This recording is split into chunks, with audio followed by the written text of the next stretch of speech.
Students देखो भी जो अपना नेक्स्ट क्वेश्चन बनता है वो हम पढ़ेंगे किसके अंदर, पॉलीन्यूक्लियर हाइड्रोकार्बन्स के अंदर। ठीक है, तो देखो अगला क्या है कि भी what are polynuclear hydrocarbon, explain naphthalene polynuclear hydrocarbon. Naphthalene polynuclear hydrocarbon के बारे में एक्सप्लेन करना है। ठीक है, तो पॉलीन्यूक्लियर हाइड्रोकार्बन होते क्या है? एरोमेटिक हाइड्रोकार्बन होते हैं कंटेनिंग वन और two more benzene ring are called as polynuclear aromatic hydrocarbon और simply polynuclear hydrocarbon. Aromatic polynuclear hydrocarbon वो हाइड्रोकार्बन होते हैं जिनके अंदर एक या एक से ज़्यादा, दो या दो से ज़्यादा क्या होती है, बेंजीन रिंग प्रेजेंट होती है उसके अंदर। और ऐसे हाइड्रोकार्बन को हम क्या कहेंगे? Polynuclear hydrocarbons. ये सिंपल पॉलीन्यूक्लियर हाइड्रोकार्बन भी हम इनको कह सकते हैं। ये दो प्रकार के होते हैं यदि इनके अंदर रिंग किस प्रकार से जुड़ी हुई हो, यदि दोनों रिंग आइसोलेटेड फॉर्म में हो और एक बॉन्ड के थ्रू, सिंगल बॉन्ड के थ्रू जुड़ी हुई हो, जैसे ये हमारे पास डायफिनाइल और बायफिनाइल, और या फिर एक कार्बन इन दोनों के बीच में प्रेजेंट हो, तो हम ऐसी रिंग को क्या कहेंगे? हम ऐसी रिंग को कहेंगे हम पॉलीन्यूक्लियर हाइड्रोकार्बन्स। ठीक है, एक तो एक तरीका होता है। दूसरा तरीका होता है कि बेंजीन रिंग इसके अंदर किस तरीके से प्रेजेंट हो, angularly through their ortho position, linearly fused हो। ठीक है, और एंगुलरली अरेंज्ड हो ऑर्थो पोजीशंस के ऊपर, इस तरीके से फ्यूज हो। ये दो रिंग हो, तीन रिंग हो, चार रिंग हो, इस तरीके से अरेंज होंगी। लीनियरली फ्यूज बेंजीन रिंग है, ये एंगुलरली फ्यूज बेंजीन रिंग है। ठीक है, तो इनसे नेफ्थलीन, एंथ्रासीन और फिर एंथ्रासीन बनेगा। These hydrocarbon are referred as fused और कंडेंस्ड हाइड्रोकार्बन कहेंगे इनको। ठीक है, तो देखते हैं हम, ये होते हैं हमारे पास पॉलीन्यूक्लियर हाइड्रोकार्बन। तो देखते हैं polynuclear hydrocarbon first, naphthalene. Naphthalene simplest form होता है किसकी? जिनके अंदर दो बेंजीन रिंग आपस में फ्यूज्ड होती हैं। इनके अंदर it consist of two benzene ring joint through their ortho position. दो बेंजीन रिंग ऑर्थो पोजीशन से आपस में जुड़ी हुई होती हैं। The cheap source of naphthalene is coal tar. Coal तार से मिलता है ये, जो 6 to 10% होता है।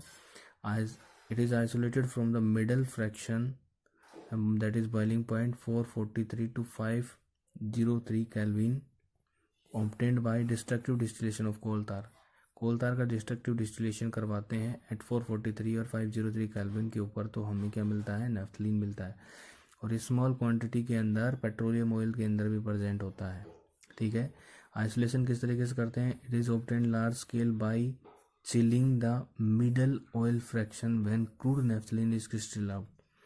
क्या करते हैं हम? जो नेफ्थलीन निकाला जाता है क्रूड मटेरियल को, उसको क्या करते हैं? ठंडा करते हैं। किसका? ऑयल जो फ्रैक्शन होता है उसको ठंडा करते हैं। उसके बाद हम क्या करते हैं? नेफ्थलीन सेपरेट आउट करते हैं। The separated solid is centrifuge. जो सेपरेटेड सोलिड मिलता है, क्रूड सेपरेट जो कंपाउंड मिलता है हमें, हम उनको क्या करते हैं? सेंट्रीफ्यूज करते हैं और उसको सल्फ्यूरिक एसिड से धोते हैं ताकि उससे हम क्या निकल सके, उसके अंदर एसिड डालते हैं ताकि उसकी बेसिक इम्प्योरिटीज़ को हम ख़त्म कर सकें। एल्कली वॉश करेंगे एल्कली और एल्कलीज से टू रिमूव एसिडिक इम्प्योरिटी। यदि उसके अंदर एसिडिक इम्प्योरिटी है तो उसके अंदर हम क्या डालेंगे? एल्कली डालेंगे, कोई भी बेस डालेंगे। Crude naphthalene is purified either bye sublimation और स्टीम डिस्टिलेशन और distillation under reduce pressure. Crude जो नेफ्थलीन होता है हम उसको प्योरीफाई करते हैं इन प्रोसेस से, सब्लिमेशन से, स्टीम डिस्टिलेशन से, डिस्टिलेशन अंडर रिड्यूस प्रेशर, इस प्रोसेस से हम इनको वो करते हैं। ठीक है, हमारे पास इसकी सिंथेसिस किस प्रकार से होती है? हैवोर्थ सिंथेसिस देखते हैं। बेंजीन के अंदर हम सक्सेनिक एनहाइड्राइड डालते हैं, एनहाइड्रस AlCl3 के प्रेजेंस में, तो फ्रीडल क्राफ्ट रिएक्शन होती है ये, और इससे ये बेंजीन रिंग इसके ऊपर अटैक करेगा इधर से, और ये इधर से खुल जाएगा, ओपन हो जाएगा। ठीक है, और इससे ये बनेगा बीटा बेंजोइल प्रोपाइनिक एसिड। ठीक है, इसके अंदर हम जिंक HCl डालेंगे, जिंक HgHCl डालेंगे, क्लीमेंसन रिडक्शन करवाएंगे, तो ये जो डबल बॉन्ड था ना यहाँ पे, ये CH2 के अंदर कन्वर्ट हो जाएगा। फिर सल्फ्यूरिक एसिड डालेंगे, रिंग क्लोजर करवाएंगे, यहाँ से H और OH बन जाएगा CO। ठीक है, तो इससे बनेगा अल्फा टेट्रालोन। ठीक है, जिंक Hg और HCl डालेंगे क्लीमेंसन रिडक्शन की प्रेजेंस में, तो इसका क्लीमेंसन रिडक्शन करवाएंगे तो ये CH2 C double bond O से CH2 के अंदर कन्वर्ट हो जाएगा। फिर PDC और 573 केल्विन के ऊपर इसका फिर डिहाइड्रोजनेशन करवाएंगे टेट्रालीन का। जो टेट्रालीन बनता है वो अल्फा टेट्रालीन है, क्लोन है, ये टेट्रालीन है, इससे ये बनाएगा। ठीक है, रिंग क्लोजर जो हो रहा है alpha phenyl butyric acid to give the alpha tetralone achieved by the Friedel Crafts reaction. हम जो अल्फा टेट्रालोन है इसको फ्रिडल क्राफ्ट रिएक्शन से भी अचीव कर सकते हैं। SOCl2 डालेंगे इसके अंदर तो ये COCl बनाएगा, पहले यहाँ पर HCl निकल जाएगा, COCl बनाएगा।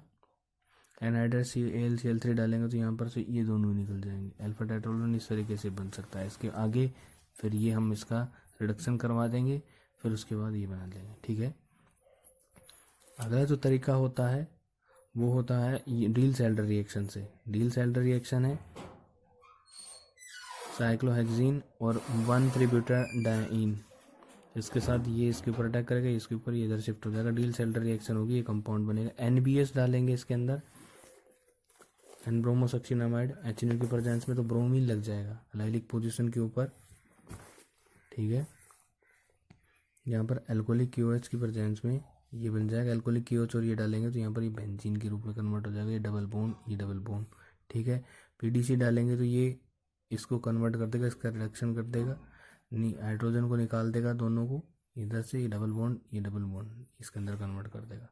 ठीक है, ये प्रिपरेशन थी। नोमेनक्लेचर देखते हैं क्या होता है।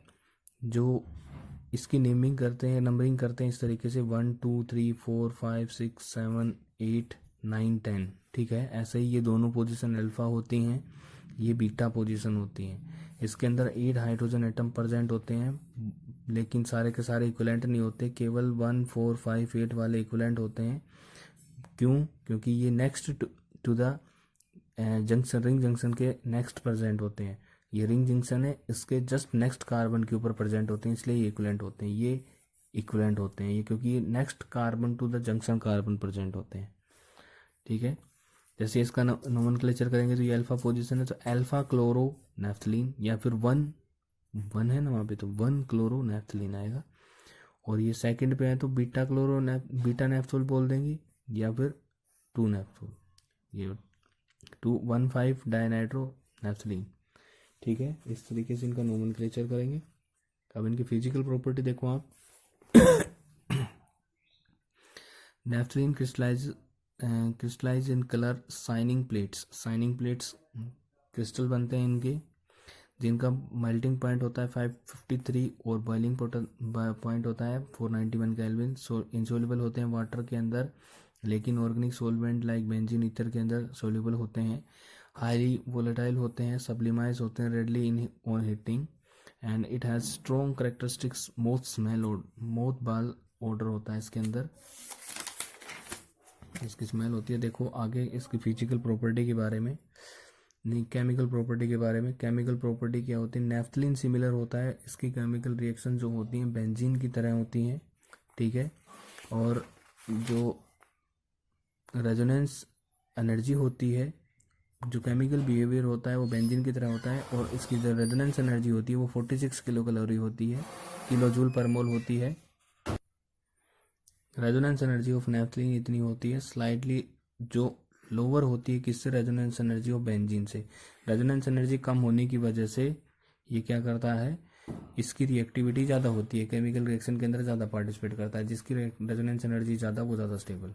तो इलेक्ट्रोफिलिक सब्स्टिट्यूशन रिएक्शन देखो क्या करता है, अल्फा पोजीशन के ऊपर इलेक्ट्रोफिलिक सब्स्टिट्यूशन रिएक्शन होती है इसकी, तो अल्फा पोजीशन के ऊपर इलेक्ट्रोफाइल जुड़ जाएगा, जिसकी रेजोनेंस एनर्जी 72 होनी चाहिए, लेकिन होती कितनी है 46, इसलिए ज़्यादा पार्टिसिपेट करता है, तो ये बन जाएगा। देखो हमारे पास कोई भी इलेक्ट्रोफाइल न्यूक्लियोफाइल है तो ये मिलेगा हमें फर्स्ट टाइप के अंदर, जब इलेक्ट्रोफाइल के साथ ये इंटरेक्ट करता है तो ये कार्बोकैटायन बनाता है, जो रेजोनेंस स्टेबलाइज हो जाती है इसके अंदर, ये रेजोनेंस स्टेबलाइज इसके अंदर, ये रेजोनेंस स्टेबलाइज इसके अंदर, ये रेजोनेंस स्टेबलाइज इसके अंदर। ठीक है, ये इस तरीके से रेजोनेंस हाइब्रिड बनता है इसका। ठीक है, और इसके बाद ये जो थर्ड स्टेप के अंदर क्या होता है कि ये H इधर से निकल जाएगा और ये इसके अंदर बनेगा, तो ये सब्स्टिट्यूटेड कंपाउंड बनता है H और न्यूक्लियोफाइल H न्यूक्लियोफाइल बनता है। बीटा अटैक करवाएंगे इसके ऊपर, तो बीटा अटैक करवाएंगे तो बीटा अटैक से ये इसके ऊपर कार्बोकैटायन बनेगा, ये रेजोनेंस स्टेबलाइज इधर होगा, इस तरीके से ये रेजोनेंस स्टेबलाइज के अंदर कन्वर्ट हो जाएगा इधर, बीटा अटैक से ये न्यूक्लियोफाइल जुड़ेगा तो ये कंपाउंड बनेगा। ठीक है, both attack of alpha and beta position stabilise by resonance but are not equal energy. जो हमारे पास जो अल्फा और बीटा अटैक है वो सारे के सारे रेजोनेंस स्टेबलाइज है, लेकिन जो रेजोनेंस स्टेबलाइजेशन है इनका वो अलग अलग है, एनर्जी इनकी अलग अलग है। तो अल्फा अटैक के अंदर 2 रेजोनेटिंग स्ट्रक्चर ऐसी हैं जिनके अंदर बेंजीन प्रेजेंट है, लेकिन बीटा अटैक के अंदर केवल एक स्ट्रक्चर ऐसी है जिनके अंदर बेंजीन प्रेजेंट है, ये वाली। उसके अंदर एक तो ये है और एक और है, एक तो ये है और दूसरी है ये वाली, 2 हैं इसके अंदर। ठीक है, तो जिनके अंदर बेंजीन ज़्यादा वो ही ज़्यादा स्टेबल है, इसलिए अल्फा अटैक प्रेफर होता है। ठीक है, इसके बाद देखो आप हेलोजनेशन रिएक्शन करवाते हो उसके अंदर इलेक्ट्रोफिलिक के अंदर, तो हेलोजन डालते हो, ब्रोमीन CCl4 रिफ्लेक्स करवाते हो तो ब्रोमीन लग जाएगा, Cl2 CCl4 Cl लग जाएगा। और ये इम्पोर्टेंट क्यों है, it is use to convert Grignard reagent, इससे ग्रिग्नार्ड रिएजेंट में कन्वर्ट कर सकते हैं MgBr, ड्राई आइस H2O डालेंगे तो COH के अंदर कन्वर्ट हो जाएगा। नफ्थाइक एसिड बनाना होता है तो हम इस तरीके से बना सकते हैं इसको। नाइट्रेशन करवाएंगे तो HNO3 H2SO4 333 केल्विन टेम्परेचर के ऊपर नाइट्रेशन कर देगा ये। सल्फोनेशन करवाएंगे तो हाई टेम्परेचर के ऊपर तो बनता है, लो टेम्परेचर के ऊपर तो बनता है 1 पोजीशन या अल्फा पोजीशन के ऊपर सल्फोनिक ग्रुप, और हाई टेम्परेचर के ऊपर बनता है 2nd। ठीक है, या फिर हम हाई टेम्परेचर में पहले लो टेम्परेचर से ये 1 बनाएंगे, इसको हाई टेम्परेचर में कन्वर्ट करके इसको 2nd में कन्वर्ट कर सकते हैं। ठीक है, ऐसा क्यों होता है, क्योंकि लो टेम्परेचर के ऊपर क्योंकि ये सल्फोनिक ग्रुप यहाँ प्रेजेंट होता है तो इनके बीच में इंट्रैक्शन होती है, स्टीरिक इंट्रेंस होने की वजह से क्या करता है, अपने आप को कम स्टेबल करता है। लेकिन यहाँ पर कोई स्टीरिक इंट्रेंस नहीं होती, नहीं होने की वजह से क्या करता है, अपने आप को ज़्यादा स्टेबल करता है। रिडक्शन करवाएंगे तो रिडक्शन से हाइड्रोजन ऐड होगा यहाँ पर C2H5OH और Na351 केल्विन टेम्परेचर के ऊपर 14 के ऊपर, और इसके अंदर 1 आइसो C5H11OH और Na4O5 केल्विन टेम्परेचर के ऊपर, इसके ऊपर ये दोनों डबल बॉन्ड खत्म हो जाएंगे। ऑक्सीडेशन करवाते हैं तो ऑक्सीडेशन की MnO4 H2SO4 की प्रेजेंस में COH के अंदर कन्वर्ट हो जाएगा, इसको कंप्लीट ऑक्सीडेशन कहते हैं। CrO3 CH3COH 298 केल्विन टेम्परेचर के ऊपर पार्शियल ऑक्सीडेशन होता है इसका, इसके अंदर कन्वर्ट कर देगा, डबल बॉन्ड हो इसको। ठीक है, थैलिक एसिड बनेगा, 1,4-नेफ्थोक्विनोन बनेगा। इस तरीके से हम ये केमिकल प्रॉपर्टीज होती हैं किनकी, नेफ्थलीन की, इस तरीके से हम पॉलीन्यूक्लियर हाइड्रोकार्बन नेफ्थलीन को पढ़ते हैं। आगे पढ़ेंगे दूसरा पॉलीन्यूक्लियर हाइड्रोकार्बन। Thank you.